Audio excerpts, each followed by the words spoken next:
अक्षरा, बाळा तुला जे हवं होतं तेच घडतंय ना? ही तुझी इच्छा होती ना? तुझा हट्ट होता. कारण मला मॅनिप्युलेट करण्यात आलं होतं बाबा. ठीक आहे, चला आपण आत जाऊन बोलूया. नाही नाही, आत नाही, आत नाही, इथेच. इथे मला सगळ्यांसमोर बोलायचंय. कशाला तमाशा करायचा आहे तुला अक्षरा? तमाशा तर तुम्ही करताय. अक्षरा, तू चांगली शिकलेल्या घरातली मुलगी आहेस. हा, तुझं हे असं बोलणं सुसंस्कृत लोकांना शोभत नाही. हो, आणि लोकांच्या घरात घुसून खोटं बोलून बळजबरीनं लग्न पत्रात पाडून घेणं हे शोभतं का सुसंस्कृत स्त्रियांना?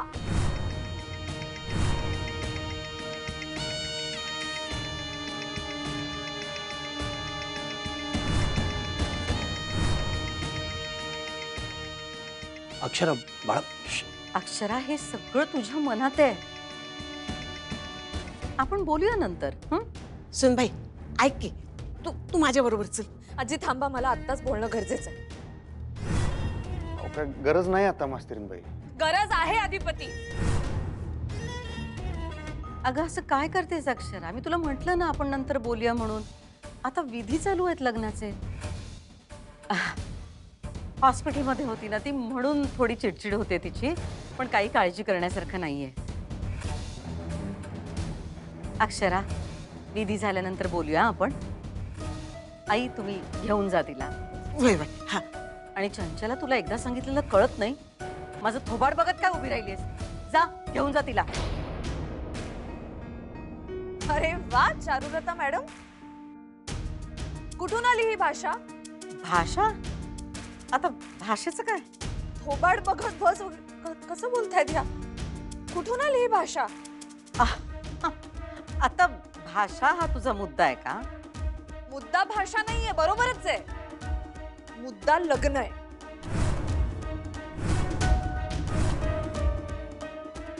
बाळा ऐक ना, हे लग्न पार पडू दे, मग बोलूया आपण. नाही बाबा, मी नाही होऊ देणार हे लग्न.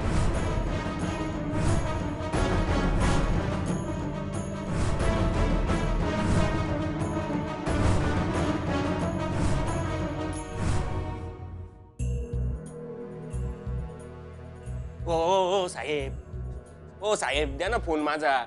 ओ लय अर्जंट कॉल आहे. जर मी कॉल नाही केला ना, लय मोठा राडा होईल. ए गप्रे, इथे मोठे साहेब विजिटला येणार आहेत. तुझ्यासारख्याला वेळ दिला ना तर आमचाच इथे खूप मोठा राडा होईल.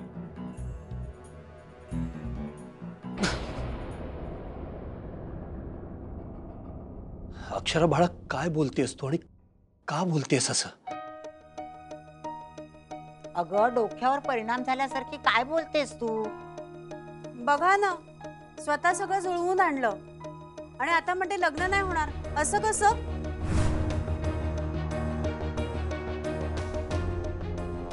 अगं, तुझ्या घरचं कोणीतरी ऍडमिट होतं हॉस्पिटलमध्ये. आता कसं आहे ते? तुम्हाला कोणी सांगितलं की माझ्या घरातलं कोणीतरी ऍडमिट आहे म्हणून? चारुलता मॅडमने.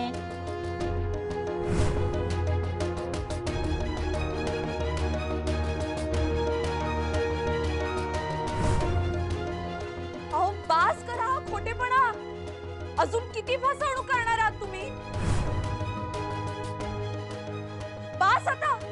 कसली फसवणूक? कोणाची फसवणूक? तुम्ही वेड पांघरून पेडगावला जाऊ नका. मास्तरीनबाई, ऐका ऐका ऐका ऐका माझं, आपण बोलूया. तुम्ही चला माझ्या, या तरी, ऐका तरी माझं. अहो मला सोडा, नका अडवू आता. माझं ऐका, आपण आत जाऊन मला बोलूया. अडवू नका आता प्लीज. अहो, मला बोलायचंय. डॉक्टर, काय चाललंय तुमचं? अहो, पेशंट हॉस्पिटल मधून पळून येतो म्हणजे काय? हा, वाटेत तिच्या जीवाला काही बरं वाईट झालं असतं म्हणजे? तुम्हाला पेशंटकडे लक्ष देता येत नाही का? एवढी लाखो रुपये फीस घेता आणि पेशंटकडे लक्ष द्यायचं नाही म्हणजे काय? सॉरी मॅडम, त्यांना मानसिक आजार आहे. त्या पॅरानॉइड होतात. त्यांनी आमच्या नर्सला देखील मारहाण केलेली आहे मॅडम. काय? आज तर हत्या झाली. यांनी हल्ला केला आमच्यावर. यांना खरंच वेड्या झाल्यात असं वाटतंय मला. त्यांना खरंच वेड्यांच्या हॉस्पिटलमध्ये ऍडमिटच केलं पाहिजे. या अशा बाहेर राहणं सेफ नाहीये. आज माझ्यावर हल्ला केला, उद्या अजून कोणावर हल्ला करतील. त्या काहीही करू शकतात, काहीही बोलू शकतात. It's okay, it's okay. हे बघा, हा मानसिक आजार आहे. तुम्ही जरा शांतपणे न्या तिला, हा, सांभाळून न्या. आणि गरज वाटली तर एखादं इंजेक्शन द्या तिला, काही हरकत नाही. हा,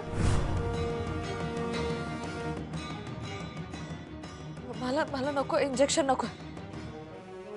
बघा मी आधी सांगते, कुणी जवळ नाही यायचं माझ्या. लांबा लांबा, तुम्ही लांबा. हा नको, इंजेक्शन नको. अहो झोपतील त्या फक्त. काही होणार नाही तिला अधिपती. सुलभा मंदा पकडा त्यांना. तुम्ही पटकन इंजेक्शन घेऊन या. सोडा सोडा मला. अहो काय करताय? अहो लांबा, मला नको इंजेक्शन. खबरदार जर एक पाऊल पुढे टाकलं तर. लांबा. अरे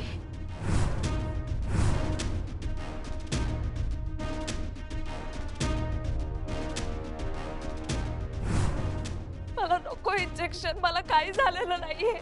आस्तीनबाई ऐका तुम्ही माझं. बजरंग दिसतो की नाही आपल्याला? दिसत नाही, तो येतो. अगं बजरंग जेलमध्ये आहे, तो कुठून येणार? डॉक्टर द्या ना तुम्ही तिला इंजेक्शन. खबरदार, खबरदार एक पाऊल पुढे आलात तर. इतके दिवस मला गुंगीचं औषध देऊन तुमचं समाधान झालेलं नाहीये का? अक्षरा मॅडम, काम डाऊन प्लीज, काम डाऊन. असं नको करूस बाळा, तुला ट्रीटमेंटची गरज आहे. अहो कसली ट्रीटमेंट, कुठली ट्रीटमेंट? किती वेळा सांगू, मला काहीही झालेलं नाहीये.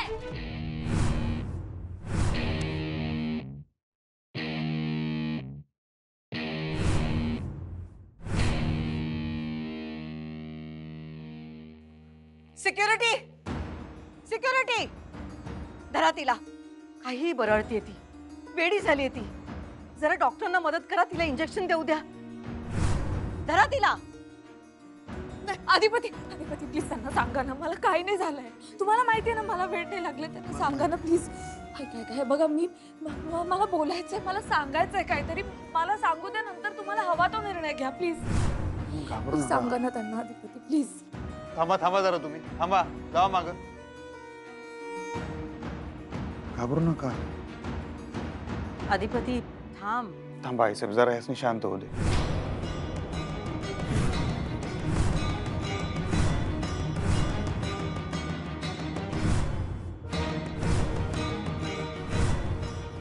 आई साहेब, आऊ चुकून बोललो मी. चुकून बोलला असलात तरी बरोबर बोल. भुवनेश्वरी मॅडमच आहे.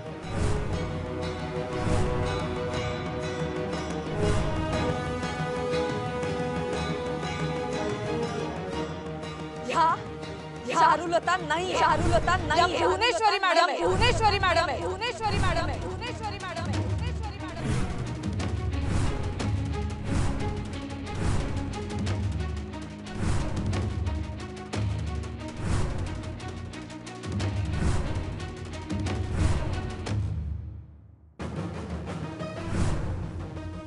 कवा धरणं वाट बघते, अजून फोन नाही आला. मीच करते.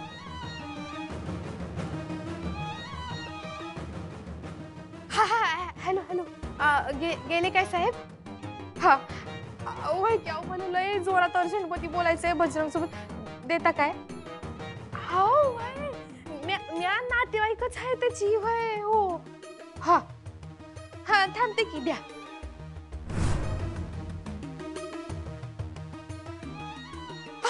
बजा बजा, अरे बजा, इथं लय जोरात राडा झालाय. इट्स ओके अक्षरा, तुला भास होतायत, तू उगीच पॅरानॉइड होतेस. नाही नाही, मी पॅरानॉइड होतीये की नाही हे तुम्हाला कळेलच. भुवनेश्वरी मॅडम. अगं मी भुवनेश्वरी नाही, मी चारुलता. चारुलता सूर्यवंशी, अधिपतीची जन्मदाती आई. आई? जन्मदाती आई? हो. बाबा तुम्हाला आठवतं तुम्ही अधिपतींच्या जन्माची गोष्ट मला सांगितली होती, आठवते तुम्हाला? भुवनेश्वरी अधिपतीची खरी आई नाही. खरी आई नाही म्हणजे? जिने त्याला जन्म दिला ती बाई भुवनेश्वरी नाही. हा अक्षरा मला आठवतंय सगळं, पण त्याचं काय आता? जे तुम्ही मला सांगितलं होतं ते ह्यांना माहितीये का? विचारूया ह्यांना आता, विचारूया ना.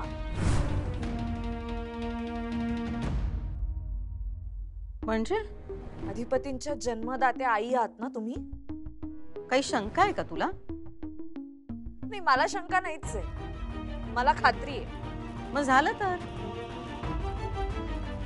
नाही, पण तरी सांगा ना, तुम्ही जन्माला घातलत ना अधिपतींना? मग तुम्हाला आठवत असेलच, तुमची डिलिव्हरी नॉर्मल झाली होती का सिझेरियन झाली होती? सांगा, सगळ्यांना सांगा आता.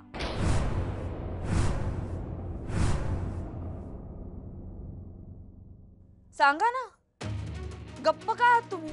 जन्माला घातलं ना तुम्ही अधिपतींना, मग सांगा आता. तुमची डिलिव्हरी नॉर्मल झाली का सिझेरियन? सांगा सगळ्यांना. आई आहात ना तुम्ही त्यांच्या, एवढं तर माहित असेल तुम्हाला. सांगा.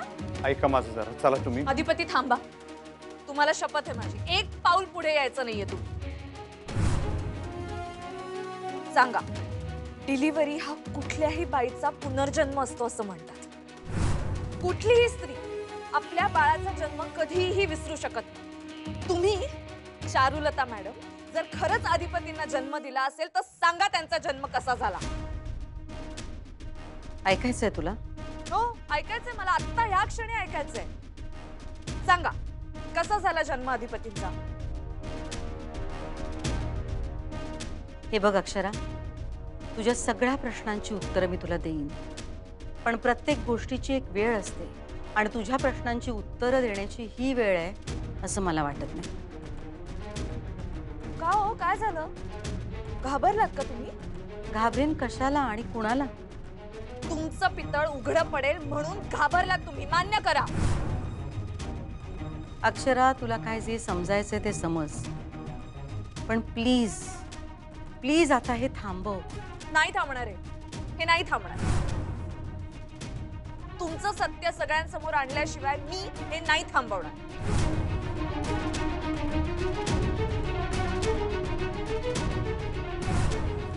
सांगा, सांगा, कसा झाला अधिपतींचा जन्म?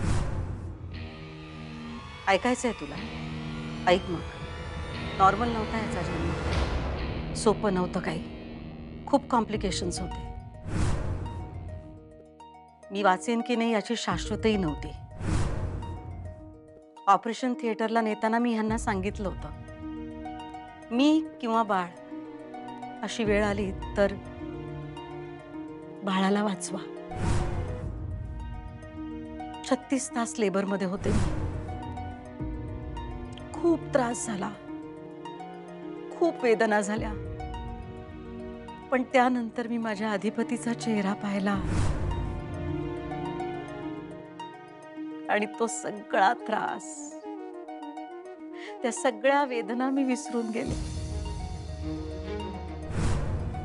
तो दिवस आणि आज माझं तेच आहे. अधिपती दिसला, बोलला की सगळं कसं नॉर्मल असल्यासारखं वाटतं मला. मिळाली का तुला तुझ्या प्रश्नांची उत्तर? झालं का तुझं समाधान? का आहेत काही शंका कुशंका?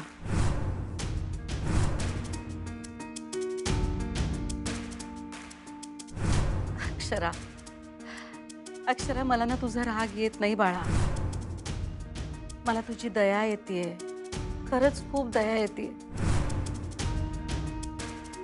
मानसिक संतुलन हल्लंय तुझं, तुझं डोकं हलकं झालंय, गोष्टी इमॅजिन करतेस तू, म्हणून तुला असं वाटतंय की मी चारुलता नाही, मी भुवनेश्वरी आहे. खोटं आहे ग, पण हे मीच चारुलता आहे. खोटं आहे हे, खोटं आहे, खोटं आहे हे. तुम्ही या, तुम्ही भुवनेश्वरी मॅडम आहात मला माहिती आहे. अगं तुझ्या मनात मी भुवनेश्वरी आहे. पण ना या गोष्टीचा मला राग येत नाही, कारण हा एक आजार आहे आणि त्याच्यावरच तर आपण ट्रीटमेंट घेतोय ना. भास झालं भुवनेश्वरी मॅडम. अगं मी भुवनेश्वरी नाहीये. तुम्ही भुवनेश्वरीच आहात. तुला भास होतोय. मुळीच नाही. आता बजरंग तुला दिसतो की नाही? हा, तुझ्या लग्नाच्या दिवशी त्याने तुला किडनॅप केलं, तुला त्रास दिला. साहजिकच त्याच्याबद्दल तुझ्या मनात भीती बसलीये. त्या बजरंगने तुला खूप टॉर्चर केलं असणार, पण अधिपतीने तुला सोडवून आणलं. त्यानंतर तुझं ठरलेलं लग्न मोडलं, मग अधिपतीने तुझ्याशी लग्न केलं. मला सगळं माहिती आहे, पण तरी सुद्धा त्याच्याबद्दलची एक भीती तुझ्या मनात बसली की नाही?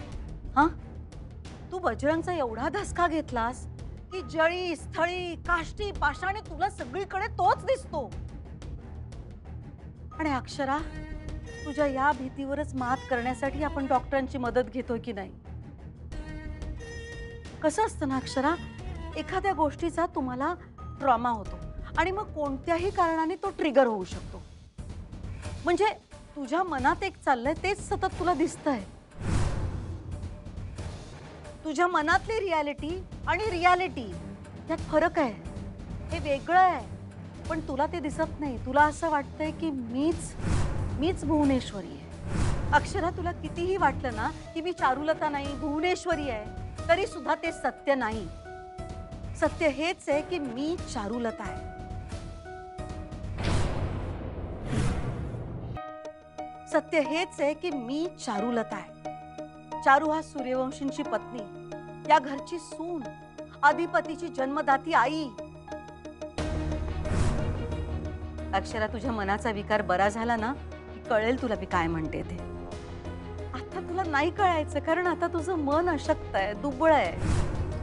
तुला भास होत राहतात की मी भुवनेश्वरी आहे, किंवा बजरंग आला, त्याने तुझ्यावर हल्ला केला, नर्सवर हल्ला केला. पण शांत हो बाळा. हे बघ, आपण एक्सेप्ट केलं ना की आपण आजारी आहोत, की आपला अर्धा आजार पळून जातो. तू शांत हो. तू अशी हायपर होतेस ना, म्हणून तुला असा मनाचा आजार झालाय. मनाचा आजार मला? डॉक्टरना विचार ना तू हवं तर. हो थांबा तुम्ही. लगेच पोपटपंची करू नका. डॉक्टर आहात, तुमच्या पेशाला शोभेल असं वागा.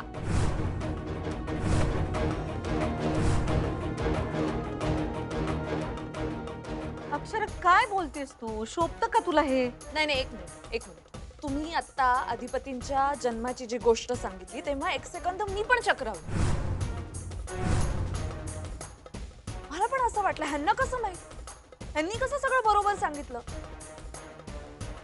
पण मग माझ्या लक्षात आलं, जसं सगळं बाबांनी मला सांगितलं तसंच तुम्हालाही सांगितलेलं असू शकतं.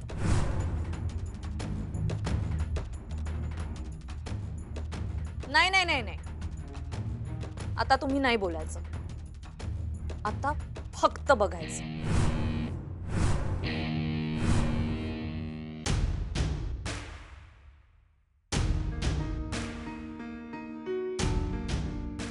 तुम्ही आता बजरंगचा विषय काढलात आणि मी जागी झाले. पण दिसतो की नाही तुला तो? हो, दिसतो ना.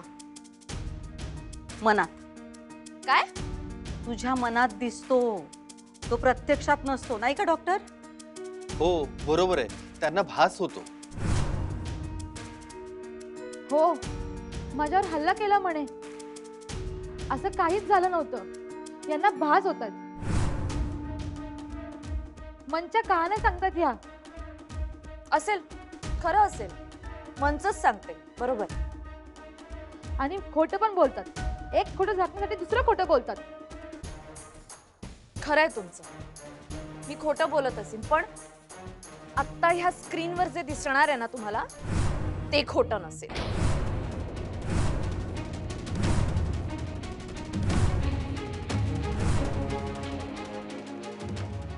काय बोलतेस तू अक्षरा?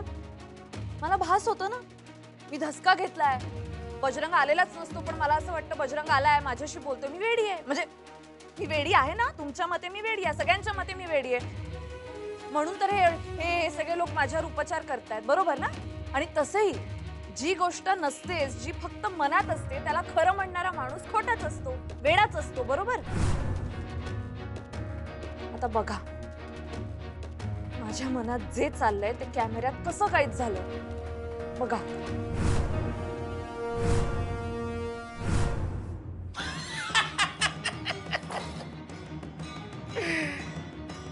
टीचर मॅडम तुम्ही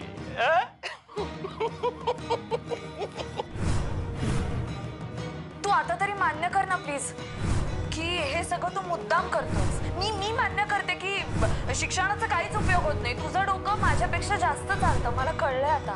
बघ ना, मी एवढी शिकले पण त्याचा काहीच उपयोग नाही.